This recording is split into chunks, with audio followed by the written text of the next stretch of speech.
बिस्मिल्लाहिर्रहमानिर्रहीम। आज के इस लेक्चर में हम एक इम्पॉर्टेंट क्लास ऑफ ड्रग को डिस्कस करेंगे जिसको H2 ब्लॉकर्स या H2 रिसेप्टर एंटागोनिस्ट भी कहा जाता है। बेसिकली इनको H2 ब्लॉकर्स इसलिए कहा जाता है कि ये बॉडी में एक स्पेशल टाइप ऑफ रिसेप्टर्स होते हैं जिसको हिस्टामिन 2 रिसेप्टर कहते हैं। ये ड्रग्स इन रिसेप्टर के साथ मिलकर एक्शन परफॉर्म कर देती है। तो H2 रिसेप्टर पे मैकेनिज्म ऑफ एक्शन की वजह से इन ड्रग्स को H2 ब्लॉकर्स कहा जाता है।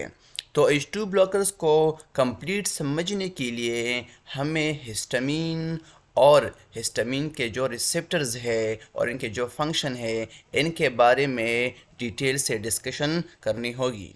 हिस्टामिन इज़ बेसिकली एक अमाइन है। अमाइन का मतलब ये है कि इसमें NH2 यानी अमाइन ग्रुप है और ये बॉडी प्रिपेयर करती है एक अमाइनो एसिड हिस्टाडीन से। जब हिस्टाडीन अमाइनो एसिड से हिस्टामिन बन जाए तो बॉडी में इम्यून सेल्स होते हैं, स्पेसिफिकली जो मास्ट सेल है और बेसोफिल है। ये हिस्टामिन इनमें स्टोर हो जाती है in the form of granules और जब बॉडी इम्यून रिस्पॉन्स शो करती है अगेंस्ट पैथोजन तो फिर इसी सिचुएशन में इन सेल से ये स्टोर हिस्टामिन रिलीज़ हो जाती है। फंक्शन ऑफ हिस्टामिन, पहला इसका फंक्शन है रूल इन इम्यून रिस्पॉन्स।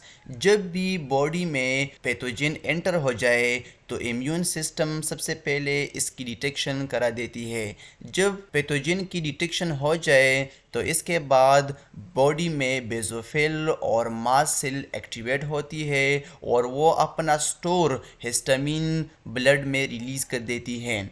जब हिस्टामिन रिलीज़ हो जाए तो ये कैपिलरी की परमिएबिलिटी को इंक्रीज़ कर देती है ताकि जो ब्लड में WBC है और प्रोटेक्टिव प्रोटीन है वो ब्लड वेसल से लीक आउट होके टिश्यू में चला जाए जहाँ पे पैथोजन प्रेजेंट होती है और वहाँ पैथोजन के साथ फाइट करके इनको ख़त्म करने की कोशिश करते हैं। दूसरा इसका फंक्शन है इन्वॉल्व इन इन्फ्लेमेटरी रिस्पॉन्स। जब भी बॉडी में इन्फ्लेमेशन हो जाए तो इस इन्फ्लेमेशन के अगेंस्ट बॉडी एक प्रोटेक्टिव रिस्पॉन्स पैदा कर देती है जिसको इन्फ्लेमेटरी रिस्पॉन्स कहा जाता है। तो हिस्टामिन इसमें भी इन्वॉल्व होती है। इसके अलावा बॉडी में मुख्तलिफ़ फिजियोलॉजिकल फंक्शन होते हैं जो हिस्टामिन के ज़रिए रेगुलेट होते हैं, जिस तरह गैस्ट्रिक एसिड सिक्रीशन है, वेज़ोडाइलेशन है, ब्रोंकोकंस्ट्रक्शन है। क्योंकि अगर हम वेज़ोडाइलेशन या ब्रोंकोकंस्ट्रक्शन की बात करें तो हिस्टामिन रिसेप्टर हम आगे पढ़ेंगे ये स्मूथ मसल्स में होती है जो इसकी वजह से ब्रोंकोकंस्ट्रक्शन और वेज़ोडाइलेशन होती है। हिस्टामिन रिसेप्टर बेसिकली ये जी प्रोटीन कपल रिसेप्टर्स होते हैं या इसको 7 ट्रांस मेम्ब्रेन रिसेप्टर्स भी कहा जाता है जो कि एक स्पेशल टाइप ऑफ रिसेप्टर्स है सेल मेम्ब्रेन पे। इसके साथ हिस्टामिन अटैच होके अपना एक्शन परफॉर्म कर देती हैं। हिस्टामिन रिसेप्टर्स के 4 टाइप्स है H1 से लेकर H4 तक। H1 रिसेप्टर, जब हिस्टामिन H1 रिसेप्टर के साथ अटैच होके H1 रिसेप्टर को एक्टिवेट करे तो इसकी वजह से बॉडी में एलर्जिक रिएक्शन पैदा हो जाती हैं।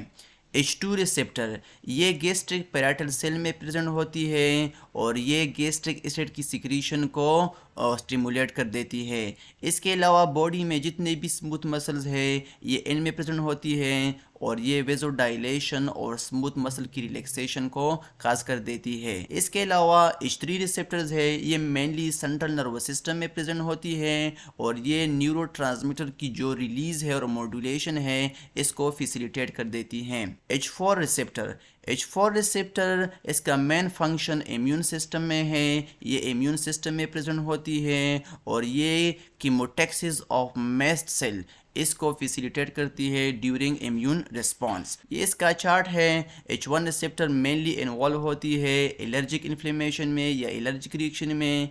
H2 रिसेप्टर इन्वॉल्व होती है गैस्ट्रिक एसिड सिक्रीशन में। H3 रिसेप्टर ये सेंट्रल नर्वस सिस्टम में प्रेजेंट होती है और इसका मेजर फंक्शन न्यूरोट्रांसमिशन में है। और H4 रिसेप्टर ये इम्यून सिस्टम में प्रेजेंट होती है और इसका काम है इम्यूनोमोडुलेशन।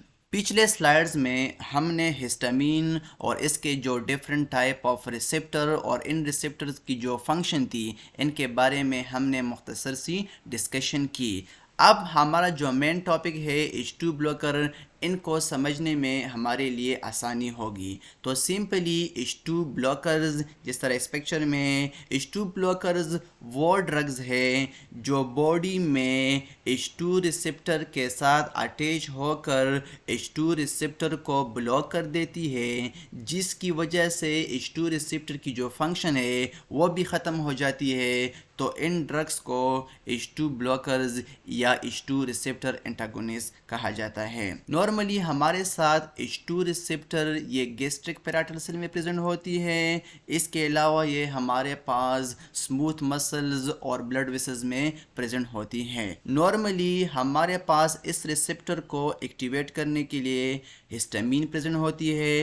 Histamine is a agonist. Agonist का मतलब ये हुआ कि ये रिसेप्टर को एक्टिवेट कर देती है। नॉर्मल प्रोसेस किस तरह होता है, हमारे साथ हिस्टामीन होती है। हिस्टामीन H2 रिसेप्टर के साथ अटैच होके H2 रिसेप्टर को एक्टिवेट कर देती है, जिसकी रिजल्ट में HCl की प्रोडक्शन होती है। अब है H2 ब्लॉकर। H2 ब्लॉकर में आता है रेनिटिडीन, फेमोटिडीन, नेजाटिडीन, सिमिटिडीन। ये बेसिकली H2 ब्लॉकर्स है। जब ये H2 रिसेप्टर के साथ अटैच हो जाती है तो ये H2 रिसेप्टर को ब्लॉक कर देती है, जिसकी वजह से HCl की प्रोडक्शन बंद हो जाती है, जो कि एक नॉर्मल प्रोसेस थी H2 रिसेप्टर की एक्टिवेशन की। लेकिन अभी जो रिसेप्टर है वो ब्लॉक हुआ तो इसकी जो नॉर्मल फंक्शन थी HCl प्रोडक्शन वो भी इनहिबिट हो जाती है। Mechanism of action of H2 blockers. जितने भी H2 ब्लॉकर्स है ये किस तरह अपना एक्शन परफॉर्म कर देती है, किस रिसेप्टर और मैकेनिज्म के थ्रू ये बॉडी में अपना एक्शन परफॉर्म कर देते हैं, तो इसको कहते हैं mechanism of action of H2 blocker. Mechanism of action of H2 blocker को समझने के लिए हम इस सिंपल डायग्राम से समझने की कोशिश करेंगे। हमारे पास जितने भी H2 ब्लॉकर्स हो, चाहे रेनिटिडीन हो, फेमोटिडीन हो, ये सब गैस्ट्रिक पैराइटल सेल में जो H2 रिसेप्टर्स होती है सेल मेम्ब्रेन पे, इनके साथ अटैच होके H2 रिसेप्टर को ब्लॉक कर देती है, जिसकी वजह से पैराइटल सेल फिर HCl की सिंथेसिस नहीं कर सकते। तो सिंपल H2 ब्लॉकर्स की मैकेनिज्म ऑफ एक्शन ये है कि ये स्टमक में गैस्ट्रिक पैराइटल सेल के साथ अटैच होकर H2 रिसेप्टर को ब्लॉक कर देती है, जिसकी वजह से HCl की सिंथेसिस फिर नहीं हो सकते। इसके अलावा हमारे बॉडी में हिस्टामीन के अलावा एसिटाइलकोलिन, गेस्ट्रीन या फूड भी हमारे बॉडी में HCl की सिंथेसिस को स्टिमुलेट कर देते हैं।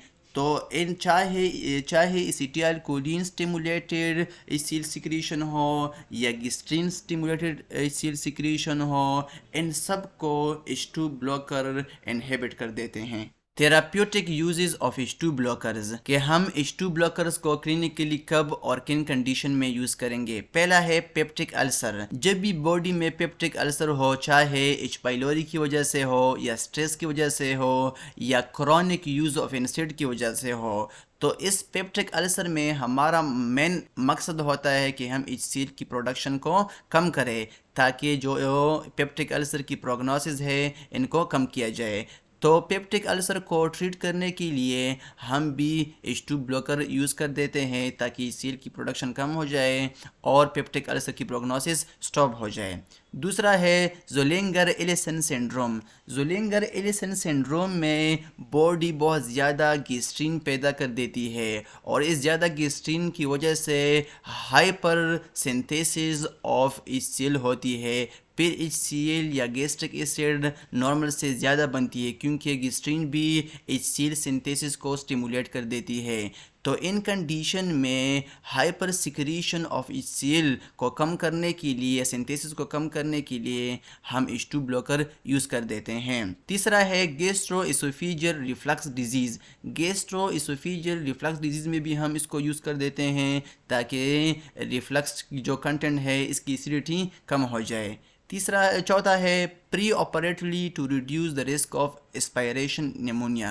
मोस्टली हम ये इन पेशेंट में यूज़ करते हैं जिसमें एस्पायरेशन की चांसेस हो, ताकि जो गैस्ट्रिक कंटेंट है इनका पीएच कम हो जाए और जो एस्पायरेशन निमोनिया है इसकी चांसेस कम हो जाए। Adverse effect of H2 blockers, ये लास्ट पार्ट है इस लेक्चर का। यूजुअली जो एडवर्स इफेक्ट होते हैं H2 ब्लॉकर के साथ वो माइनर होते हैं। इसके कॉमन साइड इफ़ेक्ट में हेडेक आता है, डायरिया आता है, डिजीनेस आती है। लेकिन सिमिथिडीन एक इस तरह H2 ब्लॉकर्स है जिसमें कुछ एडिशनल स्पेसिफिकली सिमिथिडीन के साथ दो और साइड इफ़ेक्ट पैदा होती है। एक है गायनेकोमेस्टिया। गायनेकोमेस्टिया इस तरह कंडीशन है कि जो मेल सिमिथिडीन को यूज़ कर रहे हैं क्रॉनिकली, तो इसमें ये ब्रेस्ट टिश्यू बहुत बढ़ जाते हैं, लुक लाइक वोमेन, तो इसको कहते हैं गायनेकोमेस्टिया, और ये सिमिथिडीन की वजह से होती है। इसके अलावा ये फीमेल में गैलेक्टोरिया को भी काज कर देती है। ये कंटिन्यूसली ब्रेस्ट से डिस्चार्ज ऑफ मिल्क कर देती हैं,